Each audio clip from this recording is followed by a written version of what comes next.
नमस्कार नहीं welcome you all to world affairs. मैं हूं प्रशांत धवन। आज के समय भारत का एक बहुत ही बड़ा टेस्ट चल रहा है यूनाइटेड नेशंस में। यहां पर आप देख पाओगे, आपको आर्टिकल दिखेगा, यूएस, बेल्जियम समेत कई कंट्रीज ने भारत से सवाल पूछने शुरू कर दिए हैं। Citizenship amendment act, minority rights जो भारत में अल्पसंख्यक हैं उनके राइट्स को लेकर, हेट स्पीच के इशू को लेकर, बेसिकली आने वाले 1 से लेकर 2 दिन में इंडिया से बहुत से क्वेश्चन पूछे जाएंगे इन टॉपिक से रिलेटेड। और अभी के लिए इंडिया ने यहाँ पर जवाब ये दिया है कि ह्यूमन राइट्स को लेकर भारत कमिटेड है और भारत अपनी तरफ से पूरी कोशिश करेगा कि हमारी जमीन पर मानव अधिकारों का हनन ना हो। मगर भारत की एक्सप्लेनेशन देने के बाद भी United States of America, Belgium, Spain, Panama, Canada, Slovenia, इन सब ने एडवांस्ड क्वेश्चन सबमिट कर दिए हैं। और 10 तारीख जो है, मतलब कि कल का जो दिन है, कल के दिन बहुत से देश भारत को सुझाव देंगे, भारत से सवाल पूछेंगे कि जी आपके देश में इंटरनेट क्यों बंद हो गया था, फ्रीडम ऑफ स्पीच कम क्यों है, जो माइनॉरिटीज़ हैं उन पर अत्याचार क्या हो रहे हैं।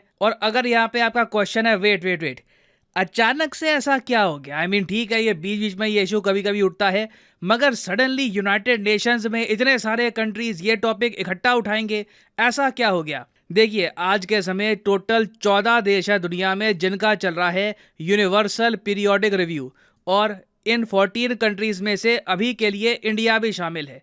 तो इसका मतलब ये है कि यूनाइटेड नेशंस का जो ह्यूमन राइट्स काउंसिल है, ये भारत में जो भी ह्यूमन राइट्स की स्थिति है उसको एग्जामिन करेगा, उसको स्टडी करेगा, और फिर दुनिया भर के जो देश है ये भारत को सुझाव देंगे कि सिटीजनशिप अमेंडमेंट एक्ट को लेकर, वेरियस और इश्यूज को लेकर भारत को क्या करना चाहिए ताकि भारत में ह्यूमन राइट्स बरकरार रहे।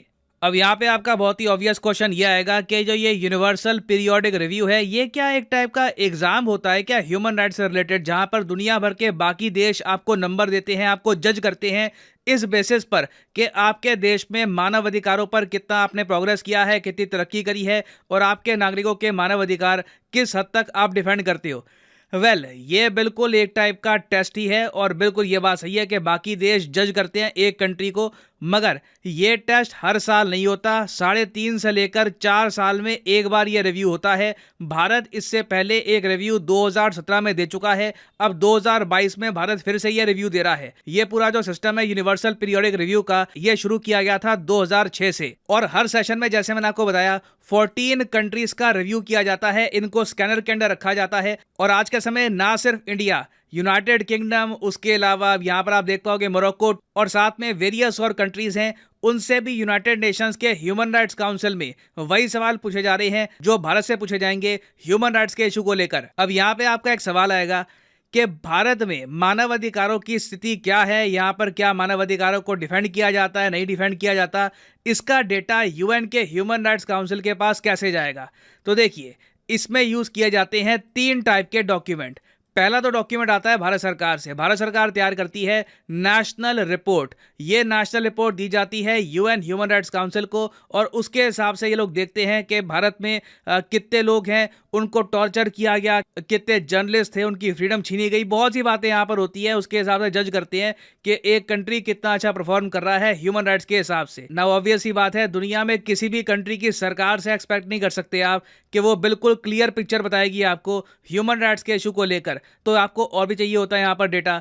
तो इसलिए यूनाइटेड नेशंस खुद का जो इनका डेटा है, office of UN human rights commissioner, इसका इस्तेमाल करेगा। फिर भारत में जो सिविल सोसाइटी है, जो ह्यूमन राइट्स के भारत में इंस्टीट्यूशंस हैं, इनसे रिपोर्ट मंगाई जाएगी। ये सारी रिपोर्ट कंपाइल करके जो बाकी मेंबर है यूएन के, इनके सामने रिपोर्ट रखी जाएगी। और फिर यूएस, जैसे मैंने आपको बताया, बेल्जियम, स्पेन, दुनिया भर के जो देश हैं, ये भारत से सवाल पूछेंगे, अच्छा तो आपके यहाँ सिटीजनशिप अमेंडमेंट का इशू था, इसको लेकर तो कई एक्टिविस्ट कह रहे हैं कि लोगों की जो नागरिकता है ये चली जाएगी। इंडिया समझाएगा, फिर नहीं, देखिए किसी की नागरिकता नहीं जाएगी।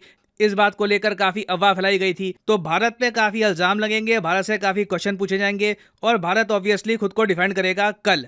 अब यहाँ पे आपका अगला क्वेश्चन ये होगा कि चलो ठीक है, माना कि भारत पे काफी क्वेश्चन वगैरह पूछे जाएंगे, मगर उसके बाद क्या होगा। उसके बाद देखिए क्या है कि बहुत सारे देश, हो सकता है कि 50, हो सकता है कि 70, मे बी इवन 100, बहुत से देश भारत को देंगे सुझाव, और भारत के ऊपर है कि इन सुझावों को भारत एक्सेप्ट करता है या नहीं करता। यहाँ पे आप मान के चल लीजिए, हो सकता है कि कोई कंट्री कहे कि भारत को सिटीजनशिप अमेंडमेंट जो एक्ट है ये रिपील करना चाहिए, तो अब भारत के सामने यहाँ पर ऑप्शन ये है कि इस सुझाव को या तो हम एक्सेप्ट करेंगे या फिर इसके जवाब में हम कह देंगे नोटेड। यहाँ पे किसी भी सुझाव को आप रिजेक्ट नहीं कर सकते, या तो आप उसको एक्सेप्ट करोगे। नोटेड का मतलब है कि हमने आपकी बात सुन ली, इस पर अब हम काम करेंगे या नहीं करेंगे वो हम पे डिपेंड करता है। और अगर यहाँ पे आपका क्वेश्चन ये है कि जो भी ये जो रिव्यू के अंडर मान लो सुझाव दिए जाते हैं, यूएन ह्यूमन राइट्स काउंसिल कुछ कहता है, क्या ये लीगली बाइंडिंग है? क्या भारत पे उसके बाद कुछ जिम्मेदारी आ जाएगी कि जो भी भारत को कहा गया है भारत को करना पड़ेगा डोमेस्टिक लॉ में? तो इसका आंसर है नहीं। 2014 में इंटरनेशनल काउंसिल ऑफ जूरिस्ट ने यह बात क्लियर कर दी थी कि किसी भी कंट्री पर कोई बंदिश नहीं है कि इस रिव्यू के बाद जो भी किसी कंट्री ने सुझाव दिए हैं या फिर ये कहा है कि आप ह्यूमन राइट्स को लेकर ये स्टेप उठाइए, ये सब उस कंट्री को फोर्सफुली कोई भी देश नहीं करवा सकता। हाँ, मगर भारत एक एंगल में थोड़ा बहुत फंस सकता है और मेरे हिसाब से अब टाइम आ चुका है कि इंडिया इस इशू पर काम करके ना अपनी आलोचना यूएन में कम भी करवाए। ये इशू है कन्वेंशन अगेंस्ट टॉर्चर। देखिए, जब भी भारत का यूनिवर्सल पीरियोडिक रिव्यू होता है उसमें कई देश भारत को ये कहते हैं कि आप ठीक है बाकी जगह काफ़ी अच्छा काम कर रहे हैं, और चलिए अगर आपने कहीं पर इंटरनेट कट कर भी दिया, आफ्स्पा आपने लगाया या फिर आपने जो पैरामिलिट्री फोर्सेस है वो डिप्लॉय कर दी, उसके पीछे आप कह रहे हो कि ये रीज़न था, सिक्योरिटी का इशू था, मगर इंडिया से फिर पूछा जाता है कि एक इंटरनेशनल कन्वेंशन है अगेंस्ट टॉर्चर कि आप जेल में या फिर कहीं भी किसी कैदी के साथ, किसी प्रिजनर के साथ आप टॉर्चर नहीं करोगे। ये कन्वेंशन भारत प्रॉपरली साइन करके रेटिफाई क्यों नहीं करता? बाकी कई देश हैं दुनिया में जो इसको साइन करके रेटिफाई कर चुके हैं, भारत ने अभी तक इसको साइन रेटिफाई किया नहीं है। और यूएन मानता है कि टॉर्चर एक बहुत ही बड़ा हनन है मानवाधिकारों का। तो मेरे हिसाब से अब टाइम आ चुका है।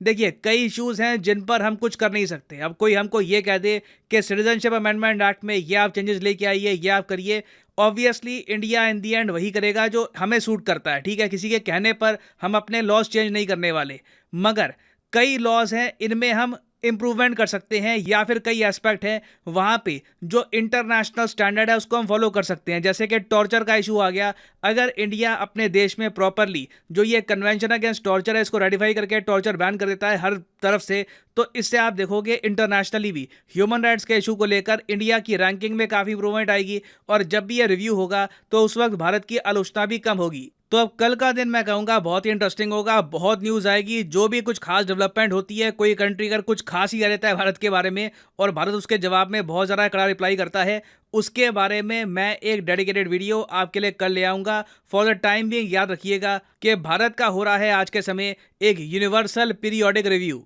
नाउ फाइनली यहाँ पे मैं आपसे एक क्वेश्चन भी पूछूंगा कि आपको पता होगा 2023 का जो G20 समिट है ये होस्ट करने वाला है भारत। तो आपको यहाँ पर ये बताना है कि 2023 में जो इंडिया होस्ट करेगा ये समिट, इसका थीम क्या होगा? जन भागीदारी, वासुदेवा कुटुंबकम, लाइफस्टाइल फॉर एनवायरनमेंट, या फिर भारत एट 75? कमेंट सेक्शन में करिए उत्तर। जो लोग सही आंसर करेंगे उनकी कमेंट को मैं हाथ दे दूंगा ताकि बाकी लोग भी समझ पाए कि सही आंसर क्या है। फाइनली यहाँ पर मैं ये भी ऐड कर दूं कि लाइफ में अगर आप एक बार प्रॉपरली यूपीएससी एग्जाम की तैयारी करना चाहते हैं जेन्युइन तरीके से, तो आप अनअकैडमी का स्पेशल कॉम्बो पैकेज परचेज कर सकते हैं। कमेंट सेक्शन में जाइए, यहाँ पे आपको मिलेगा लिंक इस कॉम्बो पैकेज का। नाउ इस कॉम्बो पैकेज की खास बात यह है कि आपको यहाँ पर प्रीलिम्स, मेंस और ऑप्शनल तीनों की तैयारी करने का मौका मिलता है इन अ सिंगल परचेज। ये सारे जो आप कोर्सेज हैं अलग अलग परचेज करोगे तो 10 to 15,000 रुपीज़ आपको एक्स्ट्रा पे करने होंगे। तो कॉम्बो में वैसे ही आपकी सेविंग होती है। तो अगर मान लीजिए अभी आपका प्लान है कि आप 2-3 साल में आराम से यूपीएससी के एग्जाम का एक प्रॉपर अटेम्प्ट देंगे, तो जो 36 महीने का कोर्स है ये आप कर सकते हैं परचेज। मगर जो प्राइसेस यहाँ पर लिखे हैं कभी भी पे मत कर देना। सिंपली यहाँ पर कोड यूज करो PD10 और प्राइसेस गिरना स्टार्ट हो जाएंगे। The prices will start falling. सिर्फ 3,000 रुपए में यूपीएससी ऑप्शनल, प्रीलिम्स, मेंस तीनों की तैयारी आप कर सकते हैं with Unacademy. So use the code PD10 and save money. So इसी नोट के साथ ये है वीडियो का अंत। Thank you for listening and as always God bless you all.